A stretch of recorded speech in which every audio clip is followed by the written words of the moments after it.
Au cœur d'un sanctuaire de la faune du Rwanda, la brume s'accrochait encore aux enclos du matin.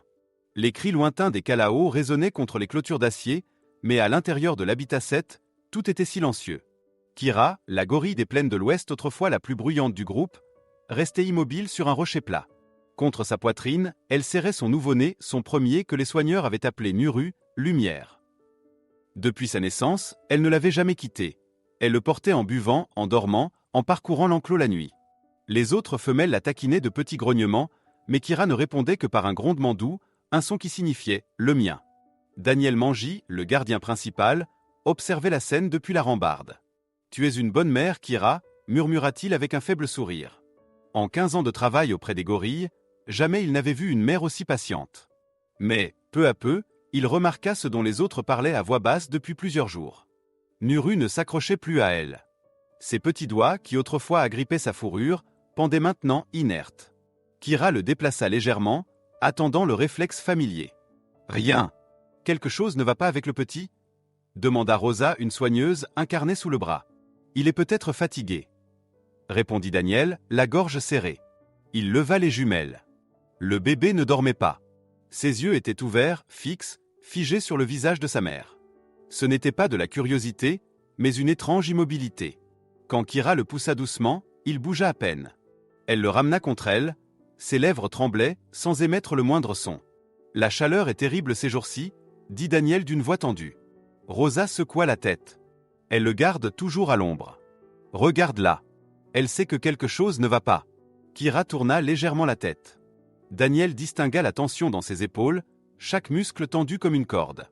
Elle souleva Nuru jusqu'à leurs yeux, et pendant un long moment ils restèrent ainsi immobiles, dans un silence presque sacré. 15 minutes passèrent avant que Daniel ne souffle. Ce n'est pas un comportement normal. Pas d'elle. Rosa s'approcha. Tu crois qu'il s'éteint ? Il ne répondit pas. Apporte-moi le registre d'alimentation d'hier. Quand Daniel s'avança vers la grille, Kira ne rugit pas, ne bougea pas. Elle tourna simplement son corps, protégeant Nuru de tout son être. Ses lèvres frémirent, elle pressa son front contre celui du petit dans un geste lent et désespéré, un geste qu'il n'avait vu qu'une seule fois auparavant, le jour où une autre mère avait perdu son bébé pendant une tempête. « Kira, laisse-moi le voir », dit-il doucement à travers le grillage. Les yeux de la femelle se levèrent vers lui. Ils étaient humides, captant la lumière du matin comme du verre. Le son qu'elle émit n'était ni un grondement ni un cri. C'était un bourdonnement profond, vibrant, un mélange de peur et de douleur. Rosa posa une main sur l'épaule de Daniel. « Elle a peur. Elle pleure », murmura-t-il. Il attrapa sa radio. « Docteur Anne, vous êtes près du laboratoire ?» Un grésillement. « Oui. »« Qu'est-ce passe-t-il » ? J'ai besoin de vous à l'habitat 7. Possible détresse néonatale. Peut-être déshydratation. » Définissez pire, répondit la voix du vétérinaire. Daniel observa encore la scène. Nuru tenta de lever un bras, un geste minuscule, tremblant, pour toucher le visage de sa mère. Le mouvement était lent, presque réflexe. Peut-être neurologique, murmura-t-il. Venez vite. Il abaissa la radio. Kira berçait toujours Nuru, ses rumbles profonds emplissant l'air, les mêmes sons qui autrefois l'endormaient. Mais la tête du petit ballottait mollement. Ses yeux restaient ouverts, fixés sur elle, implorants. Elle essaie de le réveiller, dit Rosa d'une voix cassée. Oui, répondit Daniel. Et elle ne sait pas comment. Il sentit la brûlure des larmes derrière ses paupières, mais se força à rester calme. Ouvre la toile latérale. Qu'elle nous voie, mais pas de geste brusque. Quand la lumière entra, Kira cligna des yeux, confuse. Pendant un instant, Daniel crut lire un espoir fragile dans sa posture, comme si elle croyait que l'aide venait enfin. « Tiens bon, petit », murmura-t-il contre la vitre. « Accroche-toi. » Kira répondit par un autre grondement, plus rapide. Les doigts de Nuru frémirent une dernière fois, puis retombèrent. « Rosa », souffla Daniel, « prépare une solution de glucose. Si on peut s'approcher. Tu veux intervenir ? S'il s'effondre, on n'aura pas le choix. » Autour d'eux, les autres gorilles commencèrent à battre la poitrine, répondant aux appels de Kira. Tout l'enclos vibrait de cette angoisse. Daniel jura entre ses dents. 15 ans de métier, et ça me brise encore. Rosa hocha la tête, les yeux embués. Elle nous supplie. Kira tourna de nouveau, se plaçant entre eux et son bébé. Elle montra brièvement les dents, mais ses mains restèrent posées sur le petit corps. Puis elle colla son nez contre celui de Nuru, soufflant doucement, comme si elle tentait de lui rendre son souffle. Daniel sentit es a gorge es serra. Elle sait qu'il s'éteint. La radio grisilla Suden. Je traverse la porte et, 2 minutes, dit la voix haletante du docteur Anne. Daniel serra le garde-corps. Faites en une. Il bouge à peine. La porte de sécurité émit 2 bips. Le docteur Anne apparut, un sac noir à la main, le souffle court. Depuis quand les symptômes sont-ils apparus ? Demanda-t-il sans lever les yeux. 3 jours de baisse d'appétit. Ce matin, les signes sont devenus critiques, répondit Daniel sans quitter Kira du regard. Le vétérinaire s'accroupit près de la vitre. Des Convulsions? Des écoulements? Peu de mouvement. Aucune vocalisation. Il est conscient, mais il s'éteint de l'intérieur. Han pusa un supir grave. On ne peut pas le soigner d'ici. Il faut la tranquilliser. Kira sentit immédiatement la tension changer dans l'air. Son dos se raidit. Elle ramena Nuru contre elle, l'enlaçant des 2 bras dans un geste désespéré. La tête du petit reposait sur son épaule, les yeux entr'ouverts, déjà perdu quelque part entre veille et absence. Daniel sentit son cœur es serra. Elle sait, murmura-t-il. Le vétérinaire fit signe à un soigneur. Prépare une fléchette, dose légère. Je ne veux pas qu'elle reste endormie trop longtemps. Rosa revint, le visage pâle. On a un masque à oxygène pour nourrisson. Dans le kit, oui. Mais si j'ai raison. Il est peut-être déjà trop tard, répondit Anne. Daniel lanka un regard tranchant. Ne dis pas ça. Pas encore. Ils attendirent que Kira se calme un peu, assise au fond de son enclos. Un léger sifflement retentit. La flechete toucha son bras. Elle sursauta, grogna, puis chercha d'où venait le bruit. Doucement, Kira. Nous sommes là pour t'aider, murmura Daniel à travers le haut-parleur. En 1 minute, ses paupières s'alourdirent. Son souffle devint plus lent. Même ainsi, elle refusa de lâcher son petit. Daniel et Anne entrèrent prudemment. Les autres gorilles observaient derrière les grillages, inquiets. Garde la Volksbasse, dit Han. Ils s'agenouillèrent à côté d'elle. De près, Daniel vit combien elle avait maigri. Sa fourrure, habituellement brillante, semblait terne, ses bras tremblaient encore sous l'effet du stress et de l'épuisement. Il posa une main sur la sienne. « Bonne fille, Kira. On s'occupe de lui maintenant. » Ils dégagèrent Nuru de ses bras avec douceur. Son petit corps était chaud. Trop chaud. Anne appuya 2 doigts sur sa poitrine. Pouls faible. Respiration irrégulière. « Tu peux le sauver ?» demanda Daniel, la voix brisée. « Je vais essayer. » Il sortit un stéthoscope, puis une lampe. Il écouta longuement avant de relever la tête. Cœur irrégulier. Muqueuse pâle. Ralentissement capillaire. C'est une anémie sévère. Peut-être une infection. Ou un défaut congénital du cœur ou des poumons. Impossible de le savoir sans examen complet. Il commença un massage thoracique tandis que Rosa fixait d'un petit masque relié à une bonbonne d'oxygène. De minuscules bouffées d'air firent soulever le torse du bébé. Rien d'abord. Puis un faible sifflement, fragile comme un souffle. Alles, petit, chach ota Daniel. Batte-toi. Derrière eux, Kira remua faiblement. À demi consciente, elle émit un long gémissement qui fit vibrer le sol. Sa main chercha l'air, vide. Elle le sent, murmura Rosa. On le stabilise, dit Anne d'une voix tendue. Mais il a besoin d'un soutien complet. On doit l'emmener à la clinique. Ils enveloppèrent Nuru dans une serviette douce, maintenant la ligne d'oxygène. Daniel hésita, fixant Kira. « Je viens avec vous. » Anne secoua la tête. « Non. » Elle va se réveiller et te chercher. Tu es le seul visage qu'elle connaît. Un silence lourd tomba. Daniel acquiesça lentement. « Prends soin de lui, docteur. » Anne et Rosa s'éloignèrent à pas rapides, le bébé dans les bras. La porte se referma derrière eux avec un cliquetis métallique. Daniel resta seul, agenouillé près du corps encore assoupi de Kira. « Il l'aide, tu entends ? Tu n'as rien fait de mal, » souffla-t-il. Les minutes s'étirèrent, puis des heures. La pluie commença à tomber, battant le toit de tôle d'un rythme régulier. Daniel demeura assis contre le mur, observant la respiration lente de la gorille. Parfois, elle entr'ouvrait les yeux et regardait vers la porte, comme si elle sentait la direction où son petit avait été emporté. La radio finit par grésiller. La voix du docteur Anne, basse, épuisée, s'éleva. « Daniel. » On l'a perdu. Daniel ferma les yeux. Qu'est-ce qui s'est passé ? Malformation du cœur.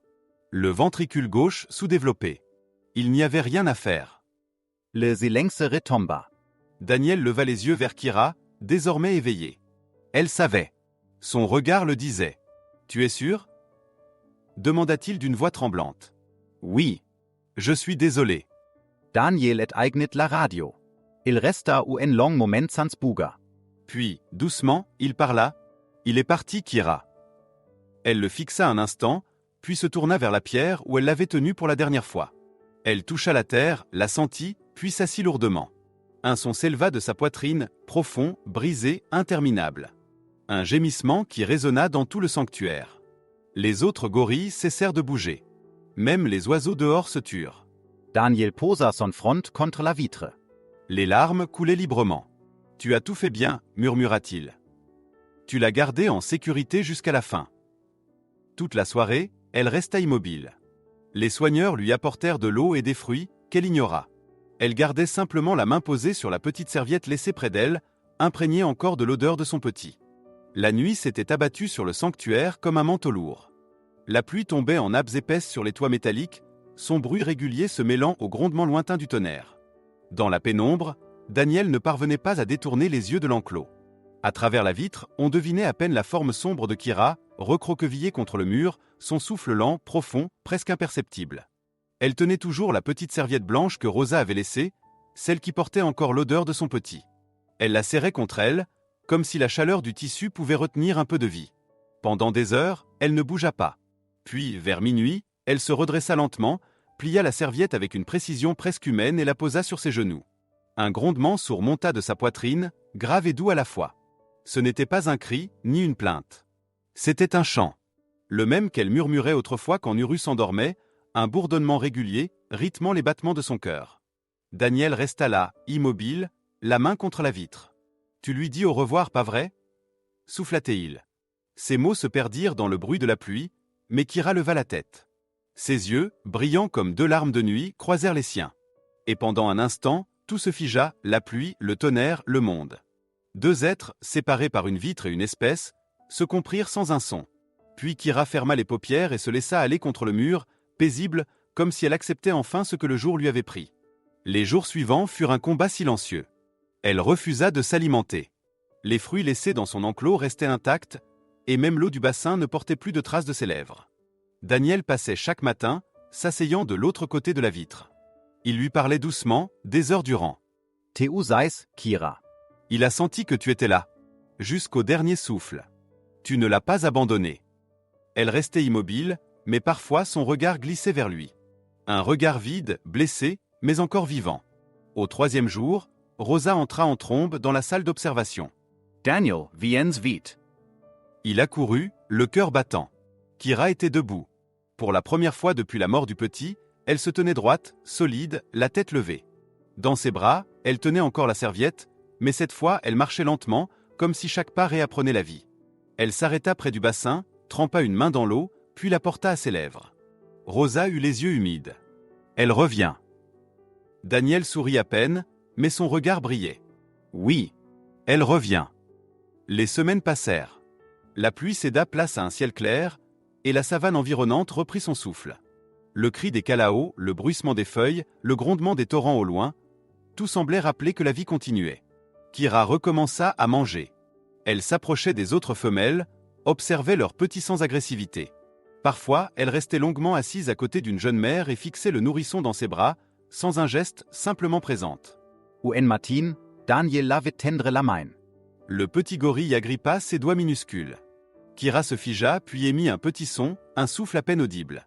Elle caressa le dos du petit d'un geste infiniment délicat. Rosa, derrière lui, Chachota. Regarde. Elle s'occupe de lui. Daniel répondit sans détourner le regard. Elle transforme sa douleur. Pourtant, certains soirs, elle retournait au même endroit, sous le grand figuier qui dominait l'enclos.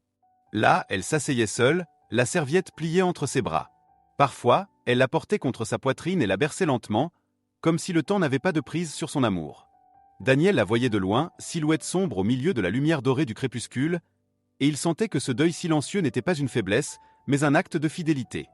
Un soir d'orage, alors qu'il faisait sa ronde, il aperçut Kira dehors, immobile sous la pluie battante.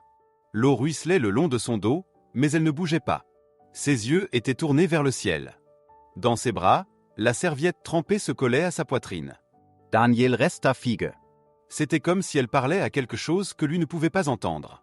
Pas de colère, pas de désespoir. Une prière, une promesse silencieuse. Quand la tempête s'apaisa, il s'approcha de la vitre. « Tu es incroyable, Kira !» murmura-t-il. « Tu enseignes à aimer sans espoir, à protéger même quand tout est perdu. » Le lendemain, il rédigea son rapport scientifique. Observation du comportement maternel post-deuil, sujet Kira, gorille des plaines occidentales. Mais au bas de la page, il ajouta une note manuscrite qu'il ne montra jamais à personne. Ce n'était pas de la tristesse animale. C'était une conscience. Une mère qui comprend la mort, mais qui choisit quand même d'aimer. Les mois passèrent. Le groupe retrouva sa cohésion. Kira reprit des forces, sa fourrure retrouva sa brillance. Elle grimpait, jouait, et partageait la nourriture avec les autres. Mais à chaque naissance, elle se rendait près des nouveau-nés. Elle les observait, les effleurait parfois d'un geste maternel, comme si elle bénissait la vie qu'elle avait perdue. Daniel, lui, ne put jamais oublier ce regard. Le premier qu'elle lui avait lancé ce matin-là, avant tout. Ce n'était pas de la peur, ni de la colère. C'était un appel, une question muette qu'il avait mis trop longtemps à comprendre. « Aide-moi !» Et quand il l'avait enfin compris, il était déjà trop tard. Un soir, au coucher du soleil, il revint une dernière fois près de l'enclos. L'air sentait la terre humide et la cendre du feu lointain. Les gorilles dormaient presque tous. Kira, elle, était assise près du mur, calmement. Elle leva la tête quand il s'approcha. « Salut, ma grande », dit-il doucement. « Tu vas bien ?» Elle le regarda longuement. Dans ce regard, il lut la paix. Une paix qu'il n'avait pas encore trouvée lui-même. « Merci, Kira », murmura-t-il. « Tu m'as appris plus que tous mes livres. Tu m'as appris ce que c'est. D'aimer sans mots. » Elle inclina légèrement la tête, comme si elle comprenait, puis retourna vers le centre de l'enclos, disparaissant lentement dans l'ombre. Daniel resta là, les mains dans les poches, observant le ciel devenir violet. Dans ce silence presque parfait, un bourdonnement familier monta du fond de l'enclos. Le même chant grave, apaisant que Kira réservait à son petit. « Il ferma les yeux. » Parfois, l'amour ne parle pas, murmura-t-il. Il se contente de regarder en espérant être compris. Et dans l'air immobile, la voix de Kira lui répondit, douce et lointaine, comme une berceuse pour un souvenir qui ne mourrait jamais.